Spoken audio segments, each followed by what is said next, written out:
Meus irmãos, a paz do Senhor Jesus para todos. Chegamos na lição de número 8 da nossa escola bíblica dominical, que vai falar sobre o livro do profeta Naum. Esse nome significa conforto, o conforto de Deus, que ele traria à nação de Judá devido à opressão que eles sofriam pelos assírios, ou ninivitas, né? Nínive era a capital da Assíria. Ou seja, Naum foi outro que recebeu o seu nome por meio de uma inspiração divina. Desde o ventre ele já tinha se chamado, né? Naum escreveu esse livro por volta do ano 630 a 620 a.C. E o tema principal é a destruição iminente, a destruição breve de Nínive, né? Devido à sua crueldade, não só com Judá, mas com várias outras nações. Inclusive o Reino do Norte já havia sido devastado pelos ninivitas, né? Eles eram o terror do Oriente Médio, mas iriam cair debaixo da potente mão de Deus. Talvez alguém questione, né? Como assim, irmão? Nínive não se arrependeu com a pregação de Jonas? Sim, mas a geração da época de Naum é outra, né? Por volta de 100 anos após a de Jonas. E essa geração da época de Naum não se arrependeu e sua destruição era certa. Deus usaria de misericórdia com Judá e de justiça com Nínive, porque apesar dele ser um Deus misericordioso, ele é justo também. Por sinal, esse é o título dessa lição, né? A profecia de Naum era como um fôlego de esperança, um alívio para Judá, que havia sofrido por muito tempo com as barbaridades sem precedentes dos assírios, porque, irmãos, ainda que não pareça, Deus está no controle da história de toda a humanidade, né? E jamais permitirá que o mal prevaleça. No final, ele usará de misericórdia para com os que se arrependem dos seus pecados e com justiça para os que não se arrependem. Agora, é bom deixar claro que o fato de Deus usar de misericórdia com uns não significa que ele deixou de agir com justiça. E nem por ele agir com justiça com outros significa que não seja misericordioso. Não é nada disso, né? Para qualquer um seria impossível ser justo e misericordioso ao mesmo tempo, porque ou se faz justiça sem usar a misericórdia, né? Ou se faz uso da misericórdia abrindo mão da justiça. Mas como para Deus nada é impossível, o Senhor consegue ser justo e misericordioso ao mesmo tempo. Por isso o salmista vai dizer lá no Salmo 85, versículo 10, que em Deus a misericórdia e a verdade se encontram e a justiça e a paz se beijam, né? Ou seja, há um enlace, uma harmonia entre todos os atributos divinos. Deus exerce um atributo sem anular o outro, porque ele é pleno em todos eles, né? Ao usar de misericórdia com os que creem e se arrependem, houve justiça porque Jesus pagou o preço voluntariamente por nossos pecados. Até mesmo os crentes do Antigo Testamento são justificados pela fé em Jesus, na promessa da sua vinda lá no Éden, né? Quando a Bíblia diz, por exemplo, que Abraão creu em Deus e isso lhe foi imputado como justiça, ele creu em Jesus, porque Jesus é o verdadeiro Deus e o mesmo ontem, hoje e eternamente, né? E da mesma forma o contrário, quando Deus age com justiça, também não significa que ele deixou de ser misericordioso, porque Jeremias diz que as misericórdias do Senhor são a causa de não sermos consumidos, elas são novas a cada manhã e não têm fim. Elas estão sobre toda a humanidade, só que precisam ser alcançadas, né, através do arrependimento dos pecados, conforme diz Provérbios, capítulo 28, versículo 13. O que confessa e deixa alcança a misericórdia. Então Deus colocou esse trampolim chamado arrependimento para que todo ser humano possa alcançar as misericórdias de Deus. O tópico 1 dessa lição vai fazer a interpretação do cenário, né, das circunstâncias em que o profeta Naum viveu. O tópico 2 vai abordar a bondade de Deus com Judá e sua ira contra os assírios. E o 3 vai fazer a aplicação para os dias atuais. Irmãos, isso é muito importante, né?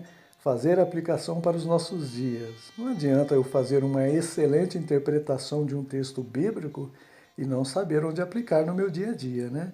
Não adianta eu só apontar o pecado dos outros, né?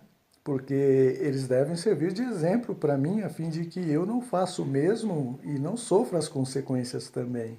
Agora, sabe o que eu acho interessante, irmãos? Foi a forma de Deus agir. Ele terceirizou o serviço usando os caldeus, né, os babilônios, para destruir os assírios que oprimiam Judá. Parece que Deus brinca com aqueles que o desafiam, né?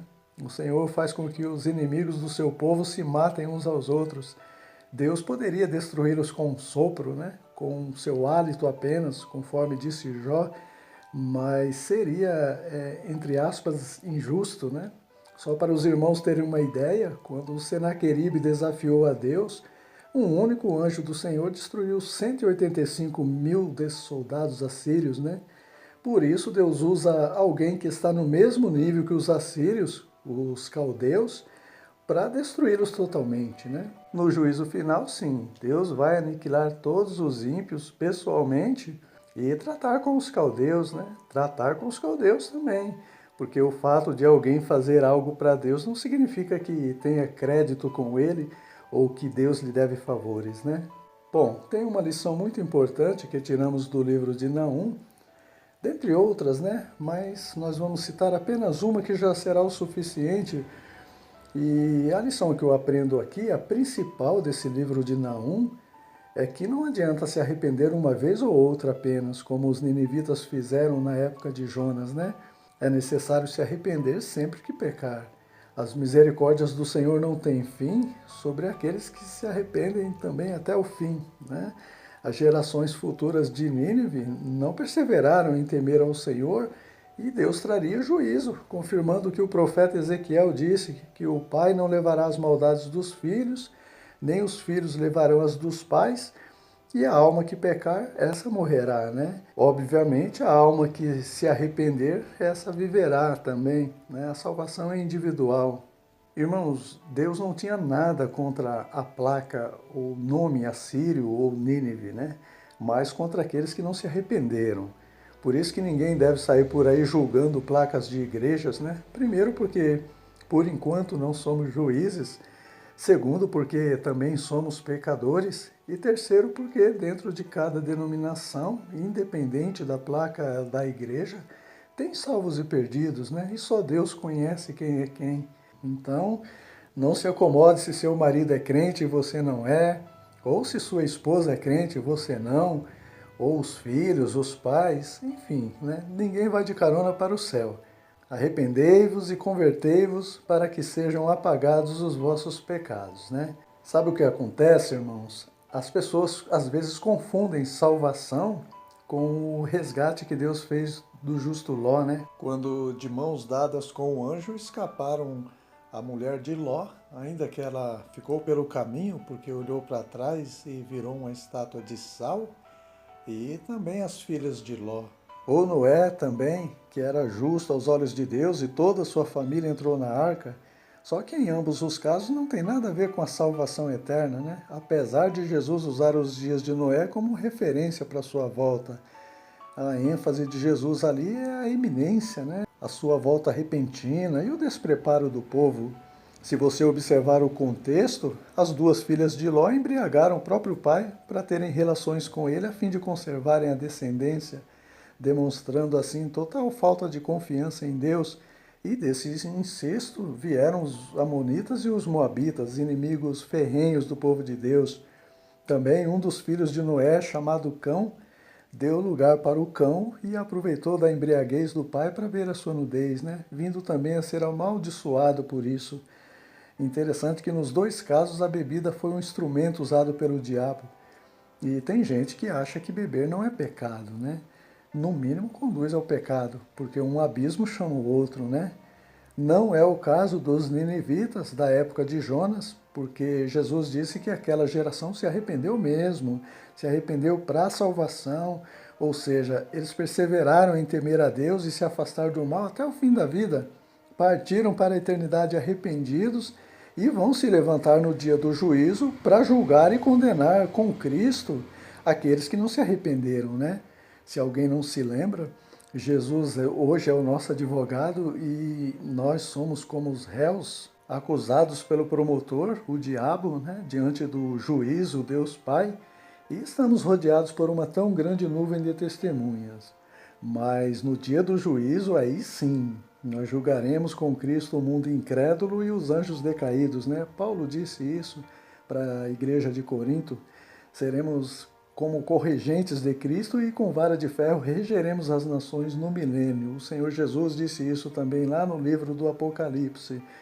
Mas para isso é necessário ouvir hoje a voz do Espírito Santo, se arrepender, se converter e permanecer até o fim. Deus, irmãos, oferece salvação a todos, seja de Judá, seja de Nínive, seja de onde for. A salvação não é só para Israel, não é só para alguns que Deus predestinou sem opção de escolha. O mesmo Deus que salva os estrangeiros da destruição terrena, salva também da destruição eterna, porque Tiago diz que ele não tem sombra de variação e Malaquias diz que ele não muda, não é bipolar. Uma hora ele é bom, outra hora ele é rabugento, carrancudo. Não, Deus é bom o tempo todo, né? Mas ele é justo o tempo todo também. E não podemos confundir, conforme eu já disse outro dia aqui, não podemos confundir justiça com maldade. Então, fique em paz, porque a sua e a minha salvação depende só de nós. Não é por sorteio, não é a dedo, basta se arrepender, se converter e perseverar até o fim. A parte que cabia a Deus, ele já fez. E está fazendo ainda, né? Ele já fez ao enviar o seu único Filho para morrer pelos nossos pecados, ao enviar o Espírito Santo para nos convencer do pecado, da justiça e do juízo, e continua nos ajudando com a sua graça. Agora só depende de nós. Amém, meus irmãos? Por hoje é só. Se Deus nos permitir, na próxima semana estaremos de volta para refletirmos na lição de número 9, que vai falar sobre o livro do profeta Abacuque, onde é abordado a justificação pela fé. Deus abençoe a todos, tenham ótimos estudos e até a próxima.